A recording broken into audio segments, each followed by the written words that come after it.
नमस्कार, मी मेधा टेंगशे. आपले GA या चॅनलमध्ये आपल्या सर्वांचं हार्दिक स्वागत. आज मी आपल्यासमोर त्यांची पराभवी कथा सादर करणार आहे. ही कथा त्यांच्या रक्तचंदन या कथासंग्रहातून घेतली आहे आणि प्रकाशक आहेत पॉप्युलर प्रकाशन. ऐकूया तर त्यांची म्हणजेच GA कुलकर्णी यांची पराभवी कथा. माधव कामत बसमधून मोठा स्टँडवर उतरला त्यावेळी तो अगदी आंबल्यासारखा झाला होता. मुंबईपासून आगगाडी आणि शेवटी 40 मैल ही असली बस. त्यामुळे त्याला आता केव्हा एकदा घरी जाऊन पडेल असं वाटू लागलं. तरी पण खाली उतरताच दर सुट्टीला घरी येताच वाटणारी उत्सुकता त्याला जाणवल्याखेरीज राहिली नाही. गाव एका कुशीवर घेऊन पसरलेली वाळू आणि तिच्यावर वाळत घातलेल्या निळसर चुणीदार वस्त्राप्रमाणे दिसणारा समुद्र पाहिला की उत्साहाने तो क्षणभर लहान होत असे. खरं म्हणजे तो माडांच्या सावलीत वाढला होता. समुद्राचा दमट खारटपणा त्याच्या आयुष्याला कायम चिकटला होता आणि लहानपणी त्यानं हातातून मुळे दोडके आणावीत त्याप्रमाणे नुगली बांगडे आणले होते. पण बसमधून उतरताच हे सारं प्रथमच आयुष्यात पाहत असल्याप्रमाणे तो हरकून जात असे. त्यानं सामान एका हमालाच्या डोक्यावर चढवलं आणि तो त्याच्याबरोबर चालू लागला.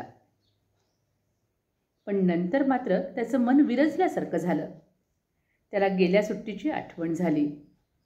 आता पुन्हा एक महिना मन पिसून टाकणारे अनुभव आपल्यापुढे आहेत याची जाणीव होताच त्याला उतावळेपणानं वाटलं, आपण येण्यात फार मोठी चूक केली. हे सामान पुन्हा लगेच बसवर चढवावं आणि ताबडतोब मुंबईला परत जावं. तिथली एकच खिडकी असलेली 3ऱ्या मजल्यावर कोंदट जागा, जिन्यावर सतत चालू असलेली पावलांची वर्दळ आणि वेळी अवेळी सिनेमातील गाणी ओरडणारी हजारो पोरं परवडली. त्या 1000 डोळ्यांच्या शहरातही अंग चोरून अनामिक राहता येतं. यंत्राच्या पट्ट्यावर बसून तेच ते निर्जीव फेरे घेत राहता येतं. पण आता हे इथलं घर नको. नको? ती तुझी सख्खी बहीण रुक्मिणी नको? तुझी अशक्त वातीसारखी आई नको? मग त्या जातील कुठं? या बोचणाऱ्या प्रश्नांना त्याला आताही काही उत्तर सुचलं नाही. त्या ताणामुळं उलट त्याला जास्तच दमल्यासारखं वाटू लागलं आणि अगदी दुबळेपणानं तो पावलं ओढू लागला. वाटेत त्याला त्याची जुनी शाळा लागली. आता ती खूपच मोठी झाली होती, पण तो शाळेत असताना ती 2 खणाचीच होती आणि आज सारखा कुबटवाद येत असे. भिंतीवरच्या फळ्यांवर खिडकीतून ओतल्याप्रमाणे संध्याकाळचं ऊन पडलं की माधवचं सारं लक्ष दारातून दिसणाऱ्या रस्त्याच्या टोकाकडे असे आणि त्याला घेऊन जायला रुक्मिणी येत असलेली दिसली की एकदम टाळ्या वाजवाव्यात असं त्याला वाटू लागे. इतरांना घेऊन यायला कोणी येत नसत म्हणून प्रथम 2-4 पोरांनी त्याची थट्टा केली. तेव्हा शाळेकडे येत जाऊ नको असं रुक्मिणीला सांगावं असं त्याला फार वाटू लागे. पण रुक्मिणी येऊन हसत रस्त्यावर उभी राहिली की त्याला वाटत, आज काही सांगू नये, उद्या बघू. असे 4-5 दिवस गेले आणि नंतर इतर 2 मुलं दप्तर सांभाळत रुक्मिणीबरोबरच परतू लागली आणि माधवला शरमेऐवजी अभिमान वाटू लागला. त्याच्या पुस्तकांना जशी कव्हरं असत, त्यावर त्याचं नाव जसं सुबकपणे लिहिलेलं असे तसं इतर कुणाच्याच बाबतीत नसे. गावच्या दुसऱ्या कडेला असलेल्या आपल्या शाळेतून घरी येऊन काही न खाताच धडपडत ती माधवसाठी येत असे. त्यामुळे अजूनही संध्याकाळचा उन्हाचा तुकडा पाहिला की माधवला एकदम आठवण होत असे ती शाळेची आणि रुक्मिणीची. एकदा आभाळ काळकुट्ट होऊन फाटल्याप्रमाणे पाऊस ओतू लागला. झाडं जमिनीपर्यंत वाकली. दाणगट वाऱ्यामुळं शाळेवरची निम्मी कौलं उडाली आणि दाराच्या भोवतीच दोरा एवढ्या धारा आत येऊ लागल्या. सारी पोरं घाबरून पडवीत अंग आखडून गोल गोल होऊन बसली. रस्त्यावर गुडघाभर पाणी जमलं आणि त्यातून निरनिराळे पाट फेसाळून बाजूला लांब जिभांप्रमाणे पसरले. माधवचा चेहरा रडका झाला. तो रस्त्याला अगदी डोळे चिकटून बसला होता.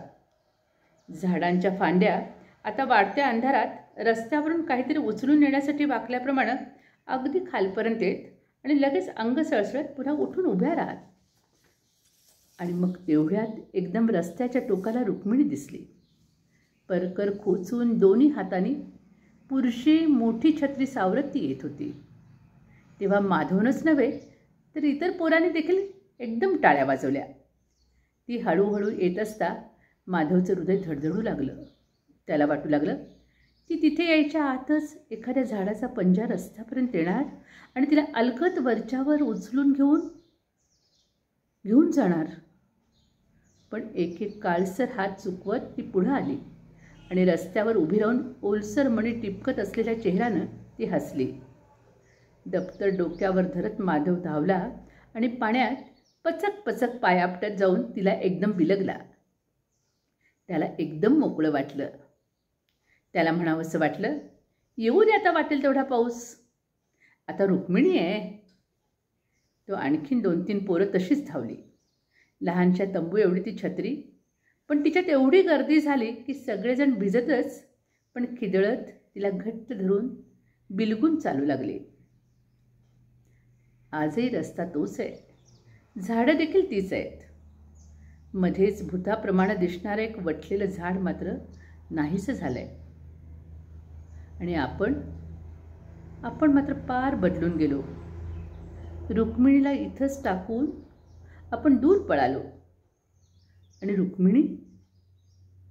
रुक्मिणी तीच आहे, तीच नाही. काळसर विशाल पंजे अंग कुरतडत असता त्यांच्यापासून निसटत आपल्या एकाकी रस्त्यावर ती माझाच शोध घेते आहे.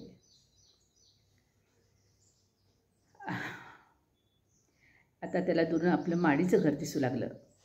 आणि आता 1 महिन्याचा तुरुंग प्रत्यक्ष समोर दिसल्याप्रमाणे माधव अगदी चुरगळल्यासारखा झाला. वास्तविक त्या गावात माडीची 10-12 घरं असतील नसतील. शिवाय या घराला रुंद अंगण होतं आणि घराशेजारी 3 उंच सरळसोट नारळाची झाडं देखील होती.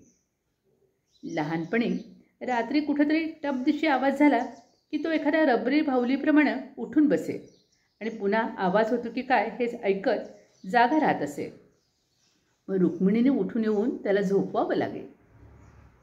अगदी गळ्यापर्यंत पांघरून घालून ती गेली की नारळाच्या आवाजाने फुटलेली झोप झावळ्यांच्याच आवाजानं हलकी सांधली जात असे. पण त्याला आपल्या घराकडे पाहिलं म्हणजे मात्र एखाद्या अजस्त्र जबड्याकडे पाहिल्यासारखं वाटे. आणि माडीवरचा दिवा लागला की वरच्या 2 खिडक्या कुत्सित कपटी डोळ्यांप्रमाणे दिसत आणि भासत. माधवनं सामान आत सोप्यावर एका बाजूला असलेल्या कट्ट्यावर ठेवलं आणि सोप्याला तसाच उभा राहिला. पायऱ्या चढून माडीवर जावं की समोरच्या बंद दरवाजाची कडी वाजवावी हे त्याला समजेना. रुक्मिणी किंवा आई कोणीही जर समोर असतं तर हा प्रश्न तात्पुरता सुटला असता. पण माडीवरून काहीच हालचाल ऐकू येत नव्हती आणि समोरचा दरवाजा मृत मिटलेल्या डोळ्याप्रमाणे उभा होता. माधव एखादा मिनिट घोटाळला असेल नसेल तोच दरवाजा उघडला आणि झाडणीवर मुठभर केर ठेवून आई बाहेर आली. त्याला पाहताच ती थबकली आणि तिनं झाडणी तशीच कोपऱ्यात ठेवली. चेहरा गेल्या खेपेपेक्षा जास्तच ओढलेला, डोळे अधिकच आत सरकलेले, कपाळावरचं कुंकू आणि गळ्यातील मंगळसूत्र दोन्हीही तितकीच अर्थहीन आणि औपचारिक. आईचं सारंच आयुष्य असं नावापुरतं झालं होतं. परंतु माधवला पाहताच मळक्या भांड्यावर कबडसा पडावा तसा तिचा चेहरा उजळला. आलास होय माधव, बरं झालं. पण तू 1 वाजता येणार होतास ना रे, ती म्हणाली. हो, पण या खेपेला आधीची बस मिळाली, माधवनं सांगितलं. नंतर उंबऱ्याजवळच घोटाळत आई गप्प राहिली. तिनं माडीकडे पाहिलं आणि म्हटलं, ती नाही घरी, तोपर्यंत चहा घेतोस कपभर. पण बोलताना ती का चाचरली हे माधवनं ओळखलं. म्हणजे रुक्मिणी नाही घरी? तू येणार म्हणून तिची सकाळपासून धावपळ चालली आहे. काल तिनं कुठलं तरी टेबल आणलं तुझ्यासाठी, आई कोरड्या आवाजात म्हणाली, तू तिचा भाऊ आहेस, माझा मात्र कुणी नव्हेस. मला नवरा नाही, मुलगा नाही आणि मुलगी नाही. एखाद्या मुसळासारखं माझं आयुष्य आहे. माझंच नशीब म्हणायचं. आईचा आवाज एकदम कडवट झाला. माधव शरमला. तो मुकाट्यानं तिच्या मागोमाग आला आणि एक पाठ जमिनीवर टाकून तो त्यावर बसला. थोरल्या काकांचं पत्र वगैरे मिळालं तुला? चुलीवर आधण ठेवता ठेवता आईनं विचारलं. तिच्याकडे न पाहता माधवनं मान हलवली. सारं आता नीट लक्षात ठेवून एकदा सांभाळून ने बरं. पोटच्या पोराच्या लग्नात चोरासारखं वागायचं माझ्या नशिबी आलं बघ, ती म्हणाली. थोडा वेळ कुणी काहीच बोललं नाही. आईचा सारा संसार त्या खोलीत होता. एका पडताळात आड्डा भांडी, दुसऱ्या भिंतीला गुंडाळून ठेवलेली लहान वळकटी आणि चटई होती. वर दांडीवर वाळत घातलेलं तिचं पातळ, कोपऱ्यात एक पितळी गुंडी, ठेवलेले शिंके, भिंतीचा विटून गेलेला मळका रंग, सगळी खोलीच तिच्यासारखी हताश सहनशील वाटे. आईनं मुठभर पोह्यांना तेल तिखट लावलं आणि वाटी माधवसमोर ठेवली. तू इथं कशाला येशील कधी, म्हणून मी काही खायला केलं नाही. बघ चालतायत काय हे पोहे तुला, ती म्हणाली. तोपर्यंत चहा झाला होता. तो तिनं एका फडक्यानं एका जुन्या कपात ओतला. माधवनं कप उचलला तेव्हा ती त्याच्यासमोरच चटईवर अशक्त विरलेले गुडघे उंच करून बसली. गुडघे हाताने दाबून धरल्याखेरीज तिला उठता बसता येत नसे. ते कोरडे पोहे त्याला खावेनात, पण तिला तसं निरुपयोगी टाकून दिलेल्या वस्त्राप्रमाणे पाहताच त्याला अगदी भरून आलं आणि त्यानं उचललेला कप तसाच खाली ठेवला. तो इकडे आला की प्रत्येक वेळी त्याला वाटे ही आता फार दिवस टिकणार नाही. तिच्यातील जगण्याची ईर्ष्याच नाहीशी झाली आहे. तिचे निदान शेवटचे दिवस तरी सुखात जावेत. तिला आपल्याबरोबर घेऊन जावं. पण मग रुक्मिणीचं काय? आणि हा प्रश्न येताच तो गोंधळून असहाय्य होऊन बसे. माधव, तू आजारी होतास की काय? त्याच्याकडे टक लावून पाहत आईनं विचारलं आणि स्वतःच्या उद्विग्नतेतही माधवला हसू आलं. कारण दर खेपेला आईचा तो प्रश्न असेच. आता तिचं सगळं प्रेम असल्या प्रश्नातच साकळून गेलं होतं. अगं मला काय झालं आहे? मी दररोज फुगत चाललो आहे आणि तू विचारतेस मी आजारी होतो की काय? छान. कप उचलत खोट्या मनमोकळेपणानं माधव म्हणाला. तोच बाहेर कुणाची तरी पावलं वाजली आणि आई बसल्या जागी अपराध्याप्रमाणे आकसली. रुक्मिणी बाहेरून आली होती. तिनं येताना घडीची एक खुर्ची हातात आडवी धरून आणली होती.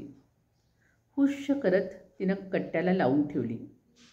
पण तिथलं सामान पाहताच ती चमकली. आत बसलेल्या माधवकडे दृष्टी जाताच तिचे डोळे मोठे झाले आणि गळ्याच्या शिरा आवडल्यासारख्या झाल्या. ती तशीच आत गेली आणि तिनं माधवच्या हातातील कप हिसकावून घेऊन बाजूला ठेवला. माधवचं डोकं एकदम भणभणू लागलं आणि तो खाली पाहत गप्प राहिला. आता तापदायक काय घडणार हे त्यानं ओळखलं आणि कानावर होणाऱ्या आघातांची तो वाट पाहू लागला. माधव, तुला हजारदा सांगितले की इथे आलास की या सोप्यावर पाण्याचा थेंब घ्यायचा नाही. चल उठ, रुक्मिणी ओरडून म्हणाली. अगं रुक्मिणी, मी तिची आई आहे. होय ना? कपभर चहा केला आहे, घेऊ दे त्याला तेवढा. राहायला जेवायला तो तुझ्याकडेच येईल, आई काकुळतीनं म्हणाली. होय, आई आहेस हे साऱ्या जगाला माहिती आहे. एकदम मन फाटल्याप्रमाणे रुक्मिणी म्हणाली. माधव, तू माझ्याकडे राहावास म्हणून मी तुला तसं सांगत नाही काही. हे सारं तुझ्या हितासाठीच आहे. तुझ्यासाठीच फक्त मी तडफडते. इथलं सारं विषारी आहे. मी बाजूला नसताना तू जर इथे एकटा सापडलास तर तुझं आयुष्य देखील जळून जाईल बघ. तो तुझा तेवढा भाऊ नाही, माझा पण मुलगा आहे, आई चिडून म्हणाली. पण तिच्या शब्दात धार नव्हती. आताच तिचे ओठ थरथरू लागले होते आणि डोळ्यात पाणी आलं होतं. होय होय, म्हणूनच भीती आहे. दादा गेले, मुलीचं वाटोळ झालं, आता हा एकटा उरला. त्याचंही तसंच कर म्हणजे जिंकलीस.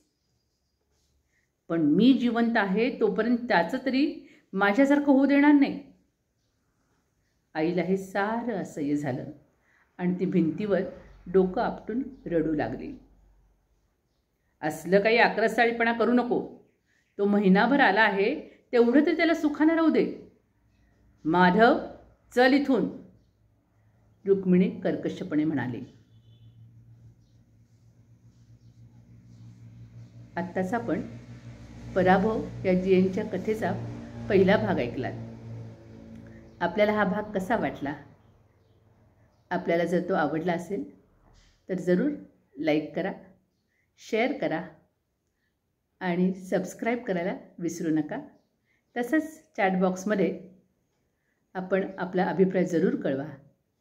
मनापासून धन्यवाद.